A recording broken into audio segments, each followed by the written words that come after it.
अस्सलाम वालेकुम दोस्तों, मेरा नाम है अब्दुल्ला कुरैशी और आप देख रहे हैं अब्दुल्ला कुरैशी टॉक्स। आज की वीडियो में हम बात करने वाले हैं उन स्किल्स के बारे में जिन स्किल्स को सीख कर मैं एज अ सॉफ्टवेयर इंजीनियर बना हूँ। और आप भी अगर एज अ सॉफ्टवेयर इंजीनियर बनना चाहते हैं या टेक की फील्ड में आना चाहते हैं तो इन स्किल्स को सीखना आपके लिए बेहद जरूरी है उन्हें। तो चलिए वीडियो शुरू करते हैं।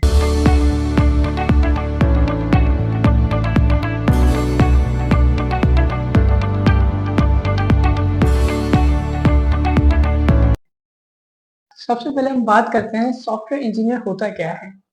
सॉफ्टवेयर इंजीनियरिंग जो है वो एक प्रोसेस है किसी भी प्रोजेक्ट को बिल्ड करना by the technique of software engineering. इसके अंदर सबसे पहले आता है डिजाइनिंग, डेवलपमेंट, थर्ड नंबर पर आता है टेस्टिंग, फोर्थ नंबर पे आता है मेंटेनेंस।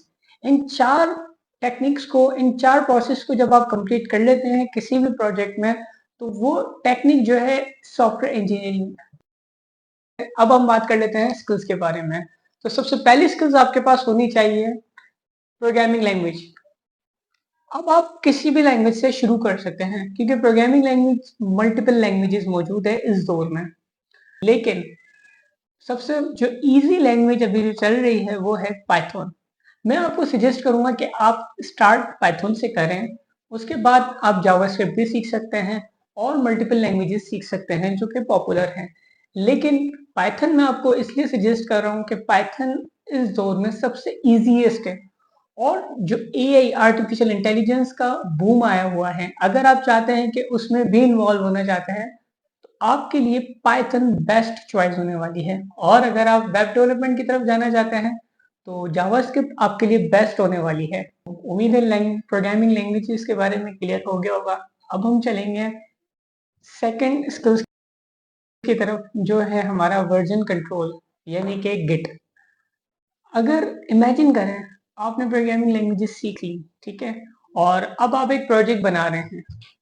अब प्रोजेक्ट बनाते वक्त आपने कुछ गलत कर लिया, अब आप चाह रहे हैं कि मैं बैक स्टेप पर जाऊं, तो अब वो कैसे जाएंगे? आप तो प्रोग्रामिंग में, कोडिंग में बहुत आगे बढ़ चुके हैं, नेक्स्ट स्टेप में आ चुके हैं, अब उसमें किस तरीके से बैक कैसे जाएंगे?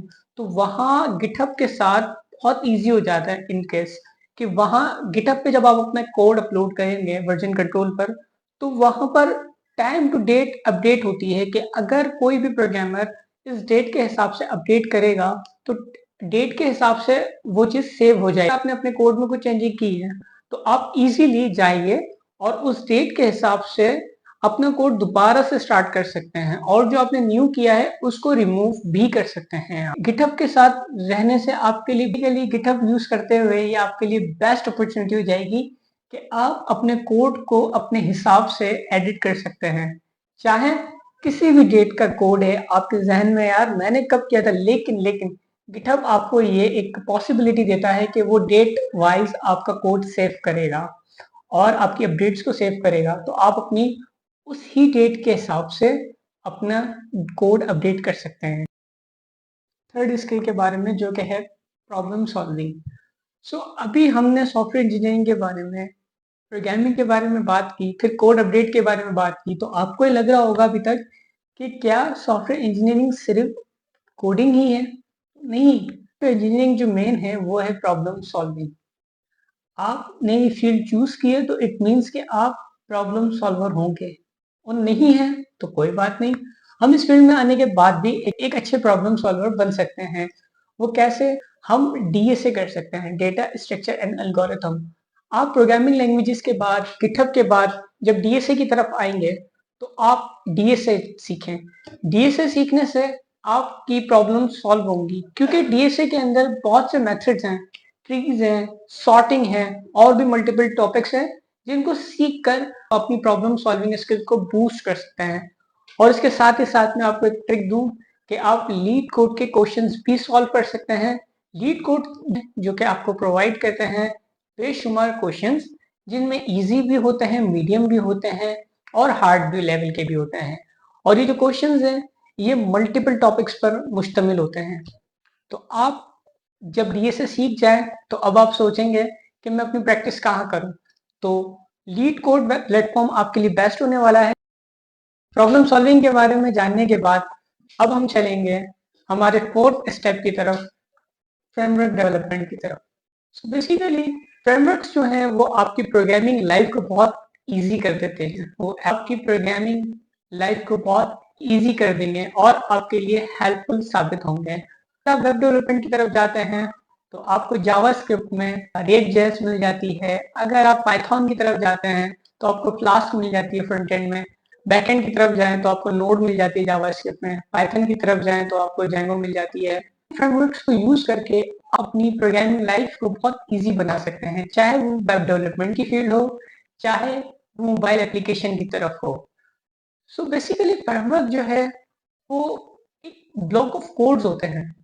कभी भी आपको नीड है, किसी बटन की नीड है, कौन सी चीज़ों की ज़रूरत है, अब आप चाहेंगे कि मैं दोबारा से कोड लिखूँ तो वो मुझे बहुत ज़्यादा टाइम कंज्यूमिंग हो जाएगा। बनाए कोड ब्लॉक्स भी ले सकता हूँ, वो मुझे किसकी हेल्प से मिल सकते हैं? वो मुझे फ्रेमवर्क्स की हेल्प से मिल सकते हैं। सो बेसिकली फ्रेमवर्क्स जो होती हैं उसी लैंग्वेजेस की एक्सटेंशन होती है। एक आप इजीली उन फ्रेमवर्क्स को यूज़ कर कर अपने टास्क को बहुत जल्दी कर सकते हैं और एक बेहतरीन अट्रैक्टिव पेज बना सकते हैं। के बारे में जानने के बाद हम अपनी आखिरी और बहुत इम्पोर्टेंट स्किल के बारे में बात करने जा रहे हैं जो कि है soft skill. Communication, team work ये इतनी ही ज़रूरी है जितनी सॉफ्ट स्किल ज़रूरी है, क्योंकि आपको ऑफिस के अंदर अपनी पूरी टीम के साथ काम करना होता है। ऐसा भी होता है कि आपकी प्रमोशन या फिर आपको किसी प्रोजेक्ट का लीड बना दिया जाता है। एक बेस्ट कम्युनिकेशन होनी चाहिए आपकी, ताकि आपने जो वर्क डन किया है, आपकी टीम ने जो वर्क डन किया है, उसको आप इजीली आगे तक प्रपोज कर सकें।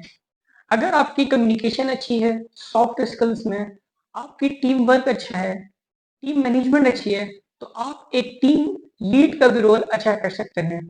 तो ये सॉफ्ट स्किल आपके लिए लाजमी ज़रूरी है। बात करने वाले हैं एक बहुत इम्पोर्टेंट स्किल्स के बारे में जिसका नाम है सॉफ्ट स्किल।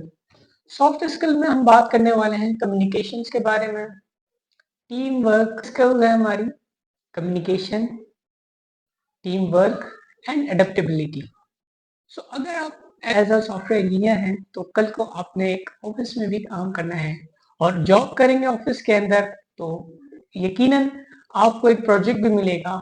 जब आप एक प्रोजेक्ट लीड करेंगे आपकी जो कम्युनिकेशन स्किल है वो एक हाई लेवल की होनी चाहिए। जो डिजाइनर्स होंगे, टेस्टर्स होंगे, मेंटेनेंस करने वाले होंगे या डेवलपमेंट वाला साइड होगा, तो इनसे किस तरीके से कम्युनिकेट करनी है। फिर एडेप्टेबल, कोई प्रेशर आता है, क्लाइंट ने आपको न्यू टास्क दे दिया तो आप किस तरीके से इसको कंप्लीट करेंगे, ये तमाम चीज़ें हम एडेप्टेबिलिटी में देखते हैं। आज की वीडियो में हमने जाना कि अगर आप as a software engineering student हैं या फिर टेक की फील्ड में आना चाहते हैं, सॉफ्टवेयर इंजीनियर बनना चाहते हैं, तो उसका कंप्लीट पाथ हमने देखा है कि किस तरीके से किन चीज़ों को फॉलो करते हुए आप एक बेहतरीन सॉफ्टवेयर इंजीनियर बन सकते हैं। तो ये थी आज की वीडियो में हमने जाना कि अगर आप एक सॉफ्टवेयर इंजीनियरिंग स्टूडेंट हैं, अपनी फील्ड में ग्रो करना चाहते हैं या किसी और फील्ड से ताल्लुक़ रखते हैं और as a software engineer student बनना चाहते हैं, तो ये एक स्किल्स आपके लिए बेस्ट होने वाली हैं। अगर आपको ये चैनल पसंद आया हो और अगर आपको ये वीडियो पसंद आई हो तो इस वीडियो को लाइक करें, शेयर करें। और अगर आप चाहते हैं कि इसी तरह का कंटेंट पर्सनल डेवलपमेंट के ऊपर, वेब डेवलपमेंट या फिर फ्रीलांसिंग से रिलेटेड कंटेंट देखना चाहते हैं तो इस चैनल को आज ही सब्सक्राइब कर लीजिए। मुझे देखने के लिए शुक्रिया। मेरा नाम है अब्दुल्ला कुरैशी।